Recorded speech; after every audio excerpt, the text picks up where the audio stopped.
김연아 씨, 괜찮으시다면 마스크를 잠시만 내려주실 수 있을까요? 네, 괜찮습니다. 혹시 실례가 되지 않는다면 하나만 여쭤봐도 될까요? 지금 어머님은 어디 계신가요? 어머니요? 지금은 병원에 계십니다. 여러분의 구독과 좋아요는 영상 제작에 큰 힘이 됩니다. 그리고 여러분이 어디서 듣고 계신지 댓글로 알려주세요. 이 이야기는 여러분의 마음에 큰 여운을 남길 것입니다. 오늘의 주인공은 올해 포브스 경제 잡지에 실린 김태성 회장입니다. 48세 젊은 나이에 거대 한식 브랜드를 이끄는 인물. 사람들은 그를 한식의 신이라 불렀다. 태성은 김 회장의 외아들로 태어났다. 부유한 집안에서 가족들의 사랑을 독차지하며 자랐다.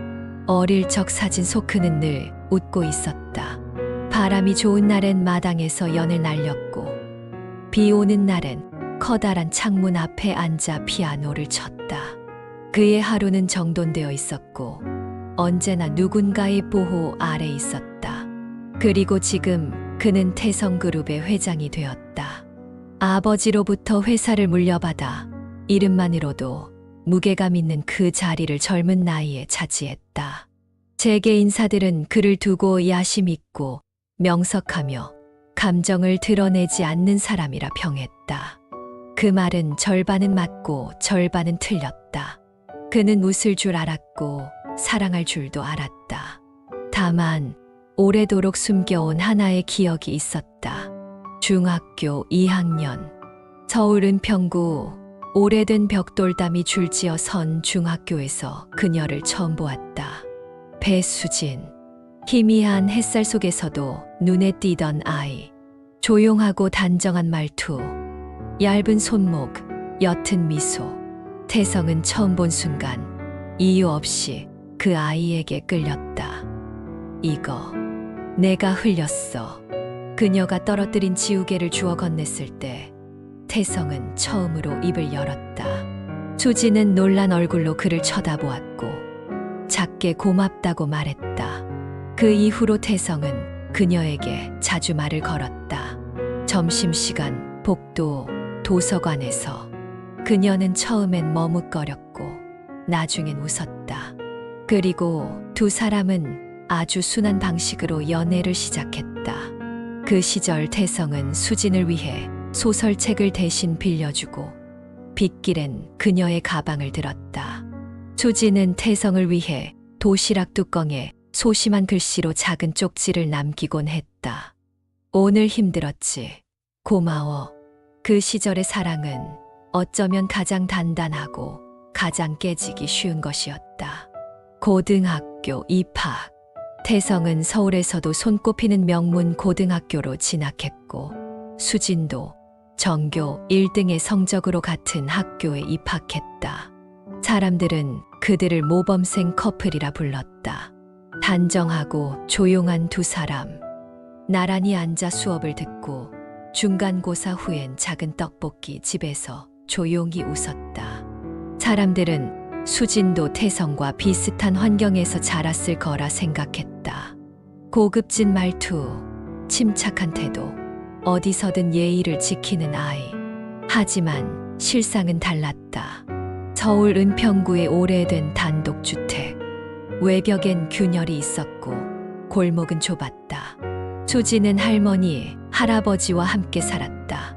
학비는 장학금으로 충당했고 생활비는 아르바이트로 겨우 메웠다. 겨울엔 보일러 대신 핫팩을 품고 공부했다.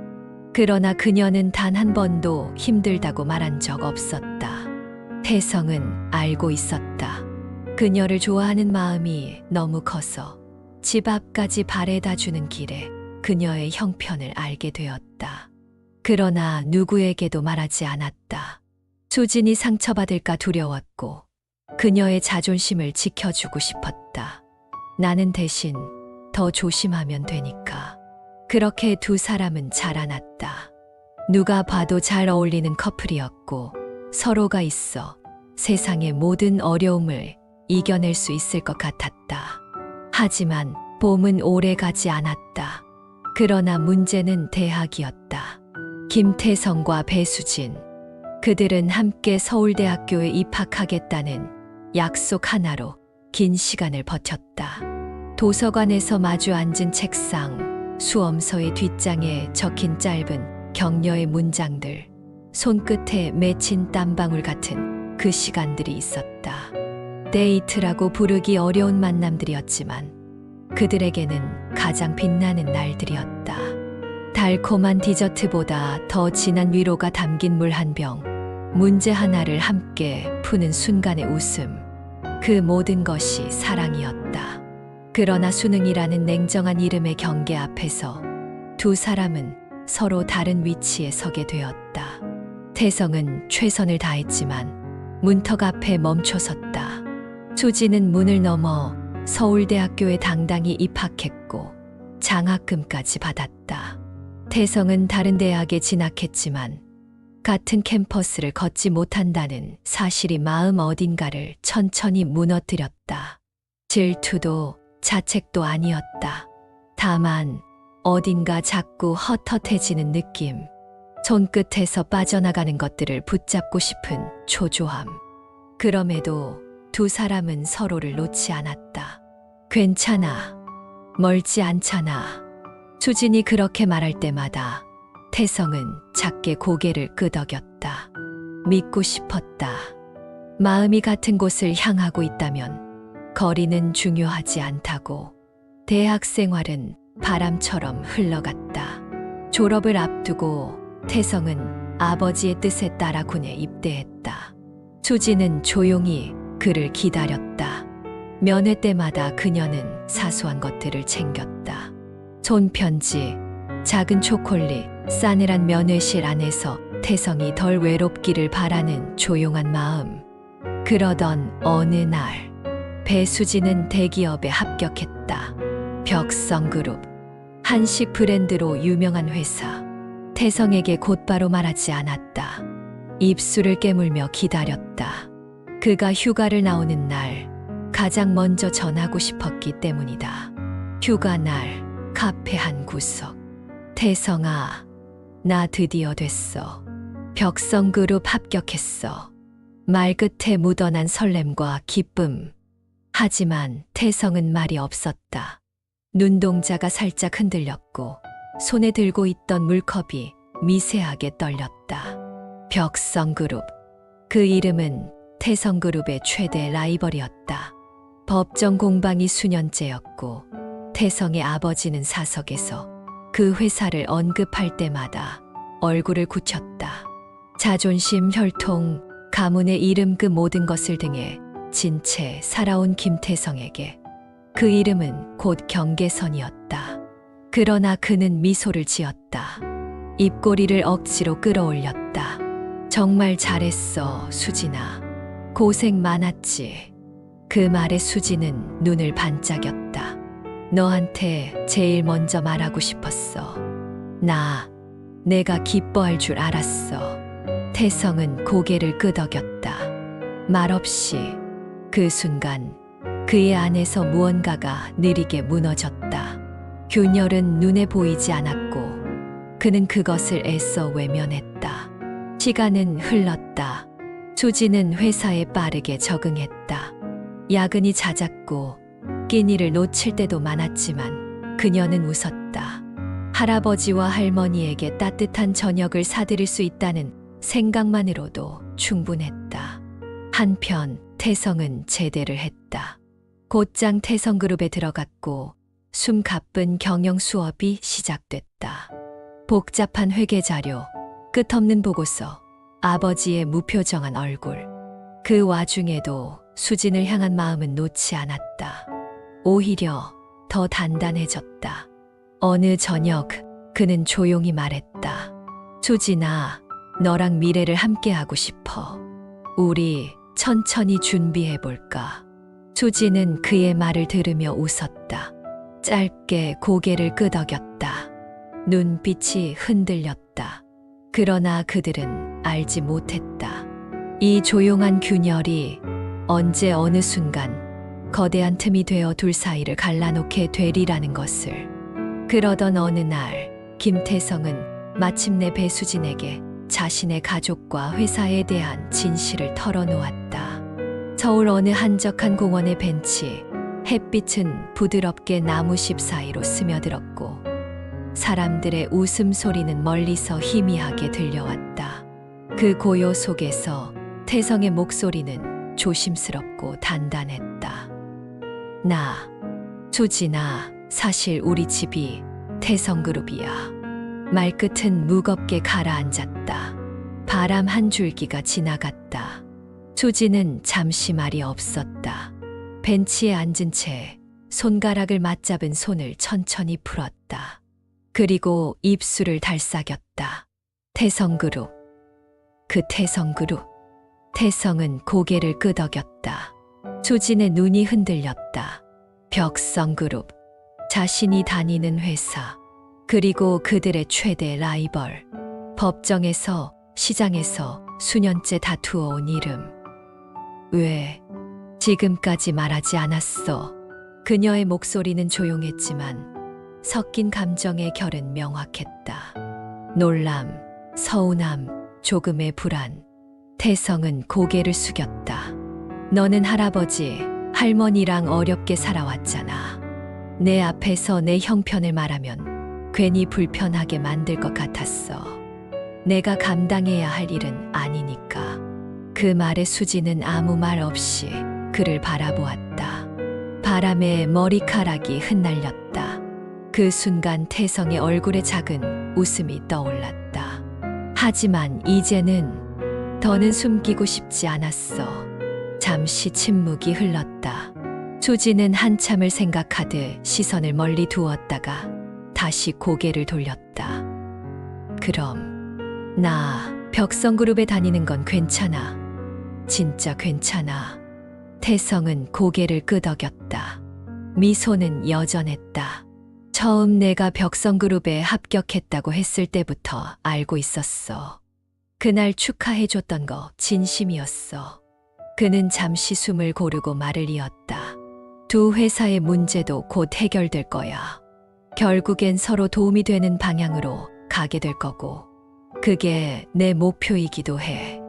그날 두 사람은 서로의 현실을 마주한 채 사랑을 이어갔다. 회사가 라이벌이라는 사실도, 각자의 삶의 방향이 다르다는 사실도 그들을 갈라놓을 수 없었다. 오히려 더 단단해졌다. 그로부터 몇 개월 뒤, 김태성이 26이 되던 해, 배수진은 그를 조용한 카페로 불렀다. 평소와는 다른 얼굴, 말없이 테이블 위에 놓인 찻잔만 바라보는 그녀의 모습이 어딘지 낯설었다. 태성은 무언가 불길한 예감을 느꼈다. 자리에 앉자마자 조용히 물었다. 무슨 일 있어? 수진아, 왜 그래? 수진은 머뭇거리다가 마침내 조심스럽게 입을 열었다. 태성아, 나 임신했어. 말이 떨어지자 카페 안의 모든 소리가 잠시 멈춘 듯 했다. 태성의 눈동자가 흔들렸다. 하지만 그 흔들림은 곧 가라앉았다. 그는 놀라지 않았다. 아니, 놀람보다 먼저 밀려온 감정은 다른 것이었다. 가슴 깊은 곳에서 치밀어 오른 기쁨, 믿기 어려운 기쁨. 태성은 숨을 들이쉬고 천천히 웃었다. 눈가가 젖었다. 정말이야? 수진아. 정말 우리 아이야? 수진은 고개를 끄덕였다. 눈가에 맺힌 눈물이 테이블 위로 떨어졌다. 응, 나도 많이 무서웠어. 근데 너라서 말할 수 있었어. 태성은 그녀의 손을 잡았다.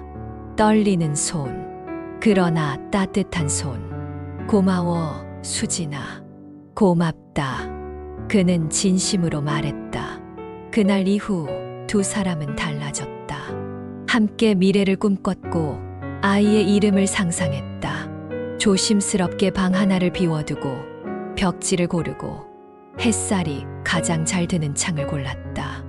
수지는 일을 잠시 쉬기로 했고 태성은 회사에서 점점 더 무거운 책임을 짊어졌다. 그러나 문제는 따로 있었다.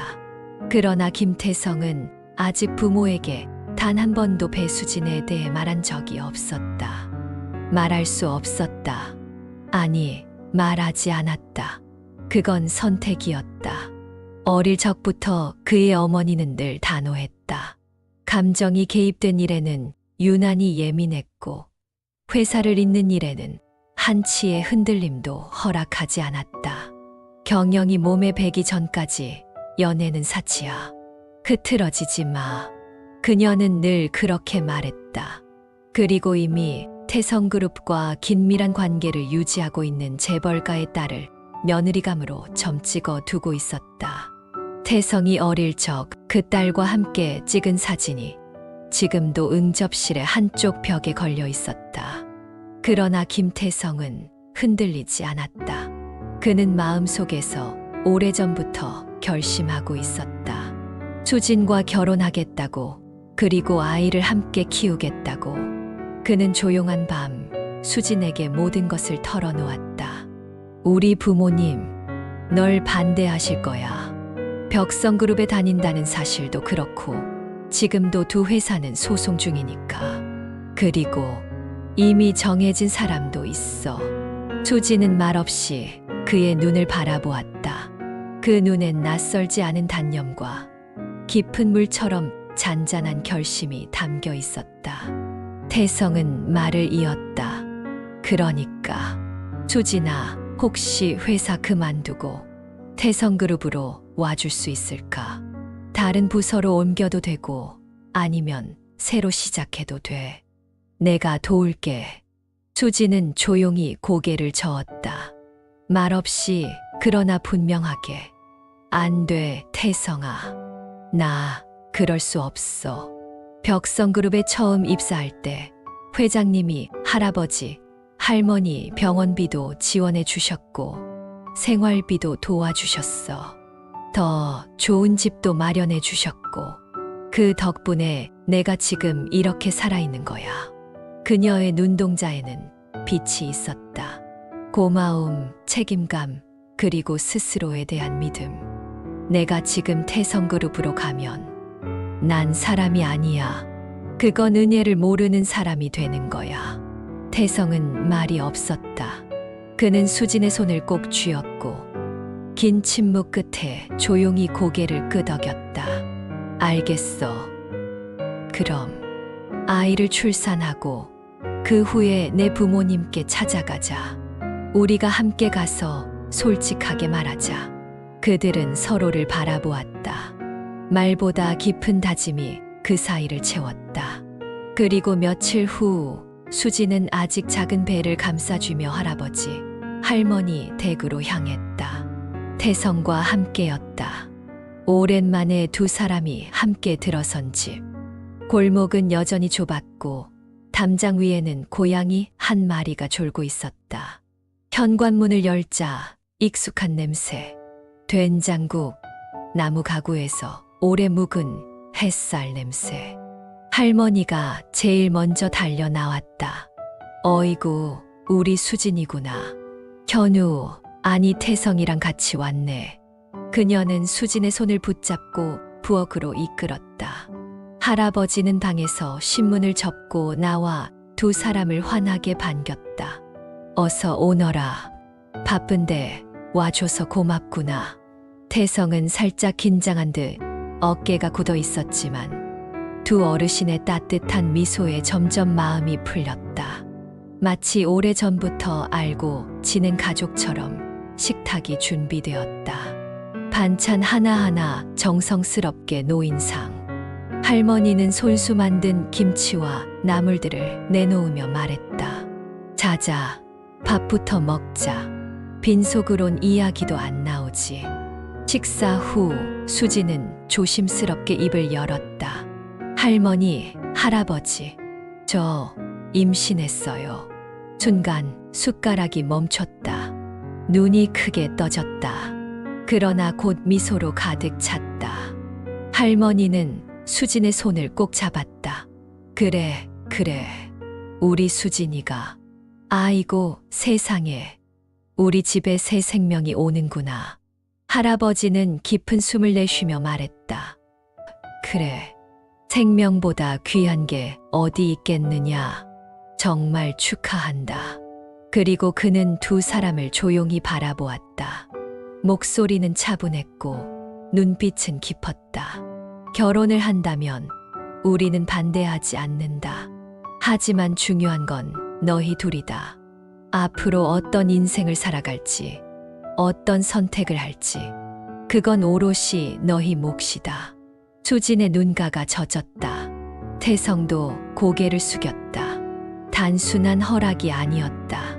그 말엔 축복이, 책임이, 그리고 믿음이 담겨 있었다. 그날 이후 그들은 결심했다. 세상이 뭐라 해도 그 누구도 그들의 자리를 대신할 수 없다는 것을. 작은 생명을 기다리는 시간 속에서 그들은 조금 더 단단해지고 있었다. 한 걸음씩 진짜 어른이 되어가고 있었다. 그렇게 시간이 흘렀다. 김태성과 배수진이 27이 되던 해, 수진은 한 아이의 어머니가 되었다. 그들은 아이의 이름을 김연아라 지었다. 작고 조용한 울음소리로 세상에 처음 도착한 아이는 마치 오래전부터 두 사람 곁에 있었던 듯 낯설지 않았다. 태성은 아이를 품에 안은 첫 순간을 잊지 못했다. 연아의 손가락은 작고 가늘었고 입꼬리는 숨결처럼 연약하게 떨렸다. 수지는 병원 침대에 앉아 조용히 아이를 바라보며 눈물 지었다. 그것은 기쁨이었고 동시에 두려움이었다. 그들은 약속대로 아이를 데리고 서울 중심 태성의 부모가 사는 저택으로 향했다. 도착한 집은 웅장했고 정원엔 여전히 계절을 알리는 나무들이 정돈되어 서 있었다. 대문 앞에서 그들은 잠시 숨을 골랐다. 태성의 손에는 조심스럽게 감싼 연아가 있었고 수지는 그의 옆에서 조용히 긴장을 누르고 있었다. 초인종 소리가 울리고 이내 문이 열렸다. 태성의 부모가 모습을 드러냈다. 어머니는 정갈한 옷차림에 놀란 눈으로 아들을 바라보았고 아버지는 눈썹을 찌푸렸다. 뭐 하는 거냐 지금. 당황이 가득 담긴 목소리. 하지만 태성은 한치도 물러서지 않았다. 이제서야 말씀드립니다. 전 중학교 때부터 수진이와 함께했습니다. 그리고 지금 제 인생에서 반드시 지켜야 할 두 여자가 있습니다. 하나는 배수진, 그리고 또 하나는 제 딸 김연아입니다. 어머니의 시선이 연아에게로 갔다. 아버지는 얼굴을 굳힌 채 침묵했다. 잠시의 정적. 그 틈을 타 어머니가 물었다. 배수진 양, 집안은 어디요? 부모님은? 수지는 조심스레 답했다. 할아버지, 할머니와 살고 있습니다. 두 분 다 건강이 좋지 않으셔서 돌봐드리고 있어요. 말이 이어질수록 공기에는 무언가 서서히 굳어가는 기운이 흘렀다. 재산은 있나? 무슨 일을 하지? 그 물음에 수지는 고개를 저었다. 없습니다. 하지만 열심히 살아왔습니다. 벽성그룹에서 일하며 저축도 했고 아이를 위해 준비도. 그 순간 아버지의 얼굴이 차갑게 얼어붙었다. 벽성그룹. 목소리는 낮고 단호했다. 지금 내가 말하는 그 아이의 어머니가 벽성그룹 직원이라는 거냐? 우리가 지금까지 법정에서 맞붙고 있는 그 회사. 태성은 대답하지 못했다. 수지는 연아를 더 꼭 안았다. 아이는 잠든 채 조용했다. 그리고 마침내 아버지는 결정을 내렸다. 목소리는 단호했고 한치의 흔들림도 없었다. 그 아이, 내가 혼자 키워라. 우리는 이 결혼을 허락할 수 없다. 넌 태성그룹을 이을 사람이다. 이미 정해진 혼처도 있고 우리가 너를 위해 준비한 길이 있다. 그는 고개를 돌렸다. 아이를 위한 양육비는 지원하겠다. 하지만 그 이상은 없다. 그리 알아라. 어머니도 더는 말이 없었다. 그들의 등은 조용히 돌아섰고 문은 소리 없이 닫혔다. 그 순간 수진의 눈에서 눈물이 흘렀다. 그 눈물은 참으려 했던 것이었고 끝끝내 흘러내린 것. 태성은 그녀의 어깨를 감싸 안았다. 괜찮아. 괜찮아, 수진아. 조금 더 기다리면 금방 마음 바꾸실 거야. 자식 이기는 부모 없다잖아. 우리가 더 단단해지면 되는 거야. 그의 목소리는 떨렸지만 꺾이지 않았다. 그러나 김태성의 말과는 달리 공기는 점점 무거워졌다. 부모는 이미 마음을 닫았다.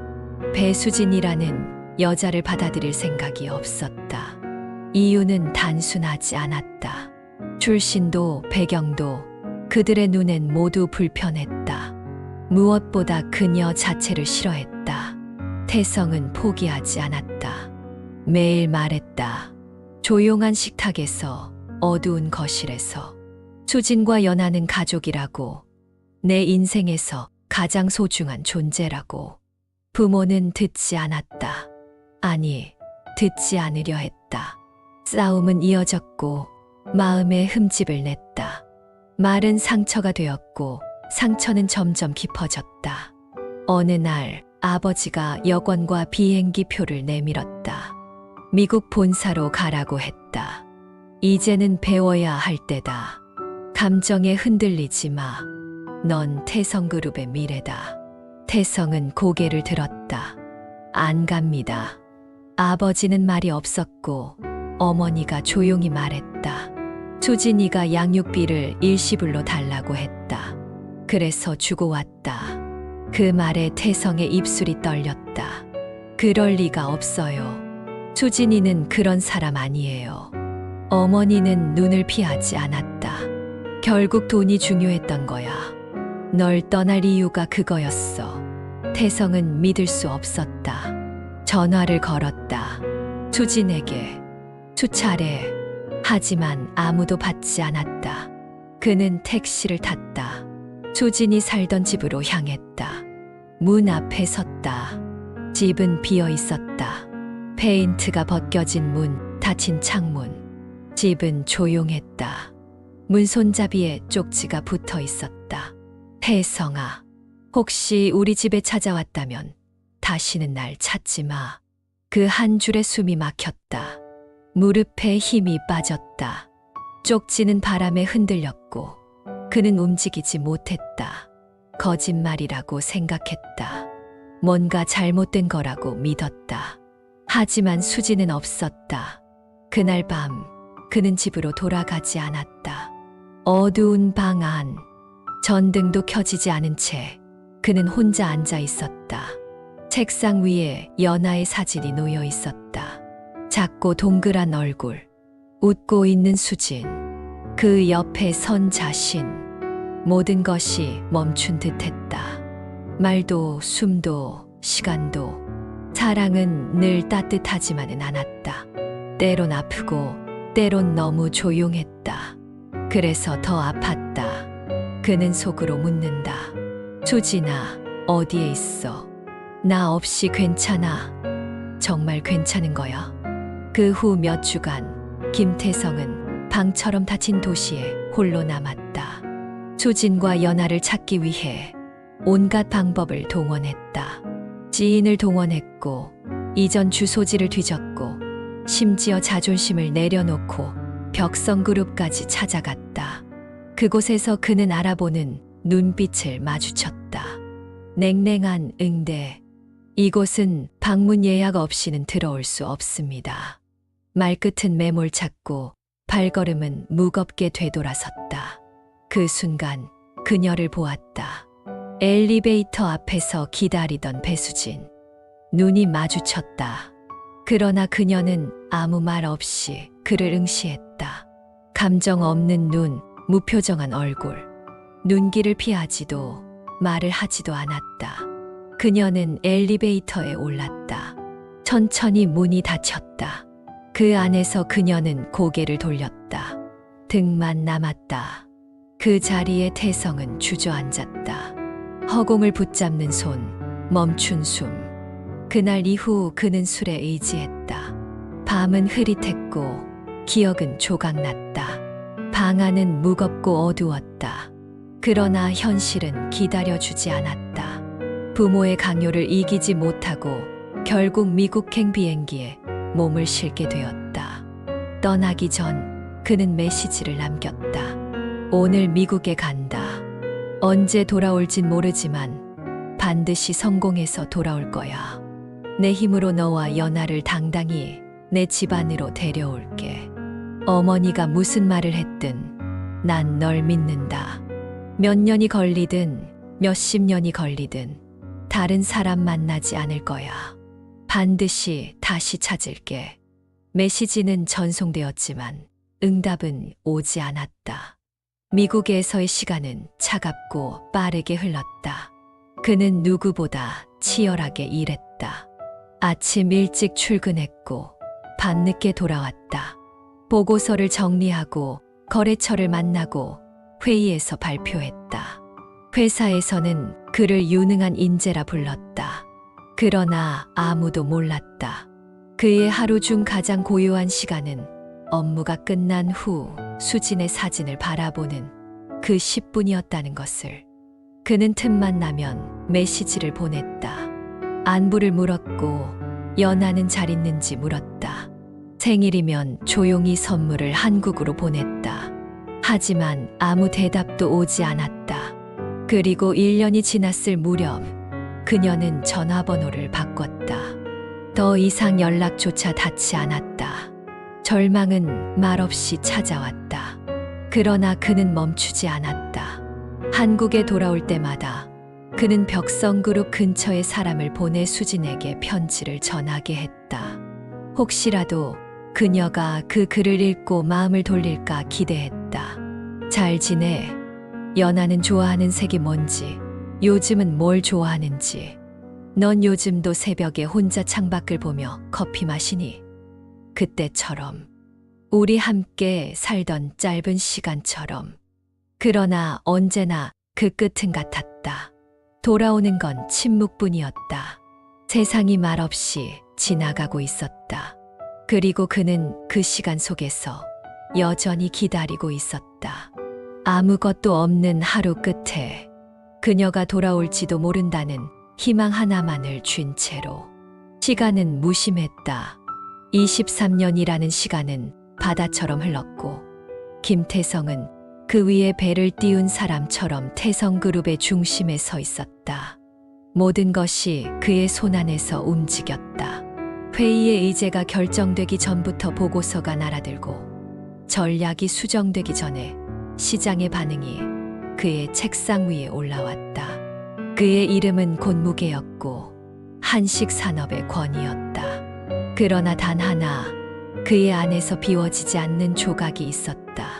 배수진, 그리고 김연아. 미국에서의 10년 동안 벽성그룹은 서서히 무너져갔다.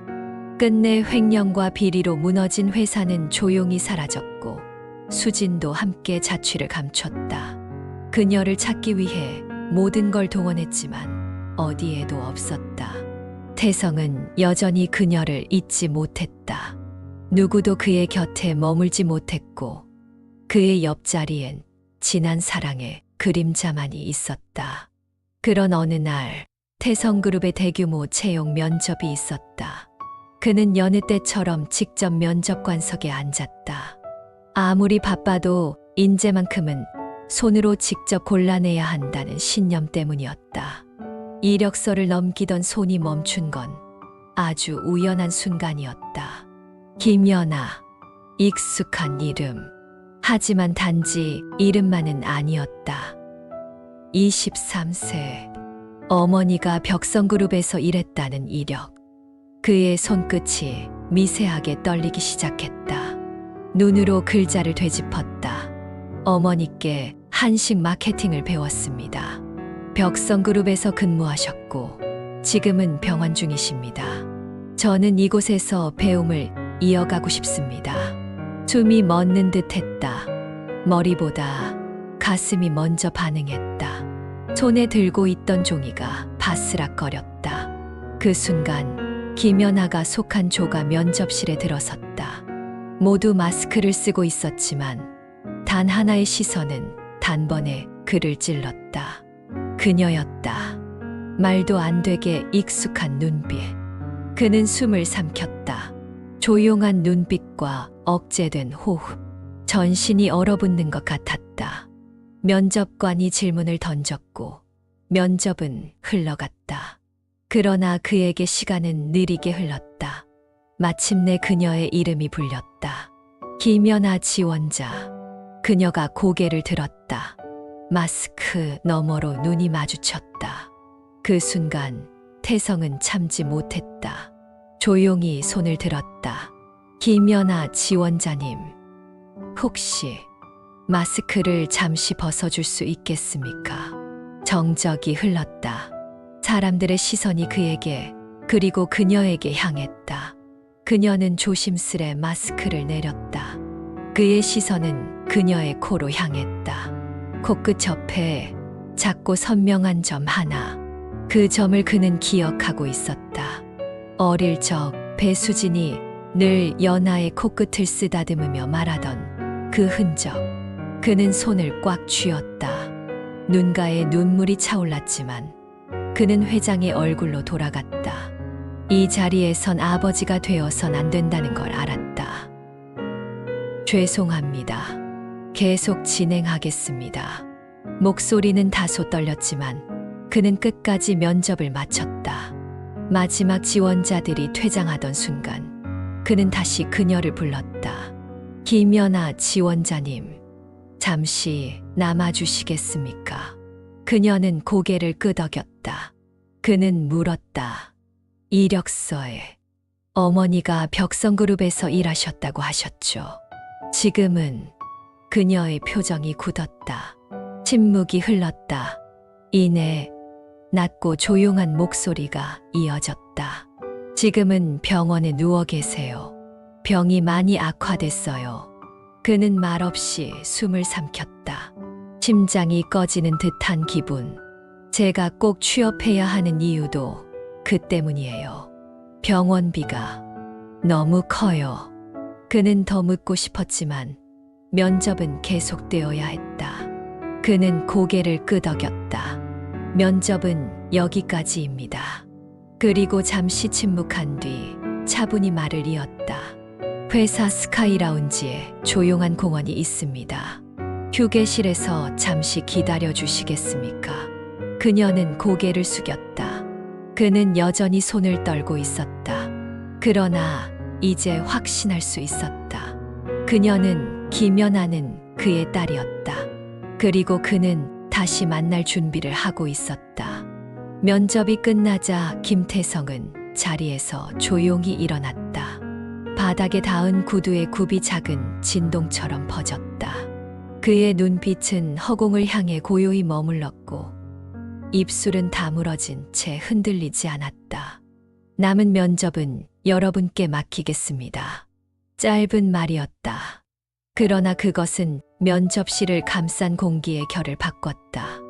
면접관들은 아무 말도 하지 못했다. 태성그룹의 회장이 면접 중 자리를 비운 건 단 한 번도 없었다. 그리고 그날이 처음이었다. 김연아는 안내를 따라 옥상 스카이라운지에 도착했다. 조용히 가방을 내려두고 벽 쪽 창가 자리에 앉았다. 그녀는 무언가를 예감한 듯 창밖을 오래 응시했다. 두 손은 가방끈을 꼭 쥐고 있었다. 잠시 후 김태성이 커피 두 잔을 들고 들어왔다. 그의 손끝은 미세하게 떨렸지만 얼굴은 차분했다. 연아 앞에 커피를 내려놓으며 그는 조심스럽게 말했다. 따뜻하게 마셔요. 그는 겨우 말을 꺼냈다. 그러나 말끝은 금세 흔들렸고 입가에서 파르르 떨림이 일었다. 눈가가 젖었다. 손끝이 흔들렸다. 참으려 했지만 참을 수 없었다. 23년 동안 묻어두었던 그리움과 미안함이 무너지듯 터졌다. 그는 고개를 숙이고 얼굴을 손으로 가렸다. 소리 없는 울음이 그의 어깨를 흔들었다. 오래된 시간을 품은 채 울었다. 누구에게도 말할 수 없었던 이름을 흐느끼며 불렀다. 연아야. 연아도 순간 어머니가 늘 말씀하셨던 아버지라는 걸 느낄 수 있었다. 아버지. 그 단어는 오랜 침묵을 깨뜨렸다. 무너졌던 기억이 그 단어 하나로 다시 깨어났다. 그는 천천히 얼굴을 들었다. 젖은 눈 너머 맞은편에 앉은 나의 딸 연아. 그녀가 있었다. 입술을 꾹 다문 채 두 눈으로 아버지를 가만히 바라보고 있었다. 흔들리던 손끝, 조용한 떨림. 그리고 그녀는 천천히 가방을 열었다. 어머니가 남기신 거예요. 전해달라고 했어요. 작은 편지 한 장이 그녀의 손에 들려 있었다. 김태성은 손을 내밀었다. 손끝이 떨렸다. 편지를 받는 순간 손 안에 작은 진동이 일었다. 종이를 펼치는데 시간이 오래 걸렸다. 글씨는 단정했고 문장은 조용했다. 그러나 말보다 깊었다. 태성 씨, 병세가 많이 악화됐습니다. 연아에게 모든 걸 말했습니다. 당신 어머니가 찾아와 돈을 내밀며 말했습니다. 아이는 우리가 책임질 테니 다시는 나타나지 말라고. 벽성그룹을 무너뜨릴 수도 있다고. 일자리를 끊겠다고. 접근금지 명령까지 내릴 거라고 협박했습니다. 그날 이후 당신의 모든 연락을 끊을 수밖에 없었습니다. 나는 어떤 것도 받지 않았고 오히려 현금을 되돌려 주었습니다. 시간이 지나 할아버지와 할머니도 세상을 떠났고 이제 나도 얼마 남지 않았습니다. 연아는 아직 살아가야 할 시간이 많습니다.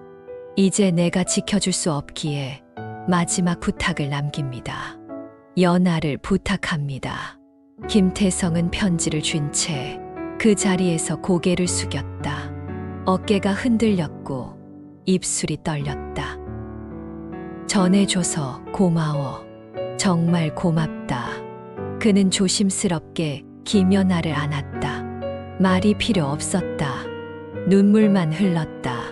따뜻함보다 죄책감이 컸고 기쁨보다 미안함이 컸다. 지금 당장 어머니가 있는 병원으로 가자. 그들은 곧바로 병원으로 향했다. 차 안에서 말이 없었다. 엔진 소리만 울렸고 창밖 풍경은 물처럼 흘렀다. 김태성은 손을 모은 채 창을 바라보았다. 병원에 도착하자 김연아는 곧장 병실로 향했다. 김태성은 그녀의 뒤를 따랐다. 복도 끝 500기 후 문을 열자 차가운 정적이 흐르고 있었다. 텅 빈 침대, 덮인 담요, 가지런한 베개. 그곳에 있어야 할 사람은 없었다. 연아의 얼굴에서 혈색이 사라졌다. 그녀는 갑자기 복도로 뛰쳐나갔다. 어머니, 어머니, 어디 계세요? 간호사들이 놀란 눈으로 그녀를 바라보다 이윽고 한 간호사가 다가왔다. 김연아 씨, 전화가 꺼져 있어서 연락을 못 드렸어요. 어머님 상태가 갑자기 악화돼서 중환자실로 옮겼습니다. 지금 위독하세요. 그 순간 그녀는 아무 말도 하지 못한 채 복도를 내달렸다. 김태성은 사색이 된 얼굴로 그녀를 뒤쫓았다. 중환자실 앞 하얀 가운을 입은 의사가 조용히 문을 열고 나왔다. 눈빛이 어두웠다.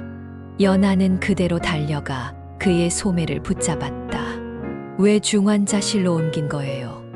어머니 상태가 어떤데요? 떨리는 목소리, 흔들리는 눈빛. 의사는 한숨을 길게 내쉬었다. 그리고 천천히 말했다. 전이가 너무 심합니다. 지금 우리가 할 수 있는 건 고통을 덜어드리는 일뿐입니다.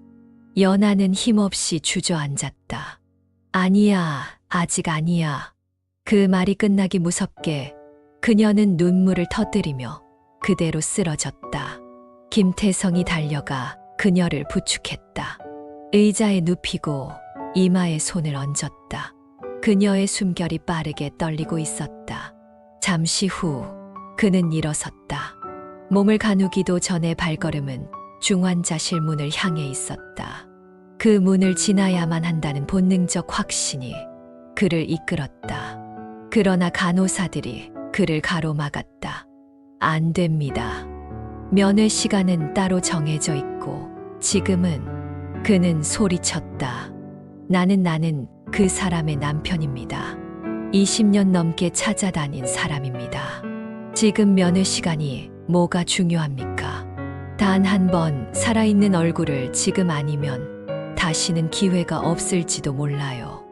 목소리는 갈라졌고 눈은 붉게 충혈되었다. 온몸이 떨렸다. 어깨가 들썩이고 입술이 부르르 떨렸다. 그때 담당 의사가 조용히 손을 들었다. 잠깐만요. 모두가 멈췄다. 그는 태성을 바라보며 낮게 말했다. 제가 책임지겠습니다. 단 약속해 주세요. 들어가셔도 큰 소리로 울지 않겠다고. 태성은 아무 말 없이 고개를 끄덕였다. 여긴 중환자실입니다. 환자들이 안정을 취해야 하니까요. 꼭 감정을 절제해 주세요. 의사는 조용히 덧붙였다. 제가 배수진 씨의 병상까지 직접 안내하겠습니다. 시간을 드릴게요. 단, 딱 5분입니다. 그 짧은 말에 태성은 고개를 숙였다. 23년이라는 시간보다 짧은 5분. 그러나 그것이면 충분했다. 아니, 충분해야만 했다. 의사가 문을 열었다. 그는 손수건으로 입을 막고 깊은 숨을 들이쉰 뒤 천천히 들어섰다. 그곳엔 세월이 바람처럼 깎아내린 얼굴이 있었다. 한때 자신의 전부였던 사람. 배수진은 얇은 시트 위에 누워 가느다란 숨을 쉬고 있었다. 갈비뼈 사이로 들썩이는 숨결, 창백한 입술, 눈가에 남은 희미한 기미. 태성은 다가갔다. 침묵의 곁에 앉았다. 그리고 손을 조심스럽게 잡았다. 그 손 23년 전에도 이렇게 작고 가늘었을까? 말하지 않아도 아는 눈동자. 배수진이 천천히 눈을 떴다. 그리고 작게, 아주 작게 속삭였다. 왔구나. 그리고 점점 가까워지는 익숙한 모습. 멀리서 누워 있어도 숨결 하나 닿지 않아도 그는 단숨에 알 수 있었다. 직감적으로 느껴지는 그녀의 존재, 가슴속 깊이 새겨진 향기. 마침내 호흡기를 찬 배수진이 누워있는 자리에 다다랐다.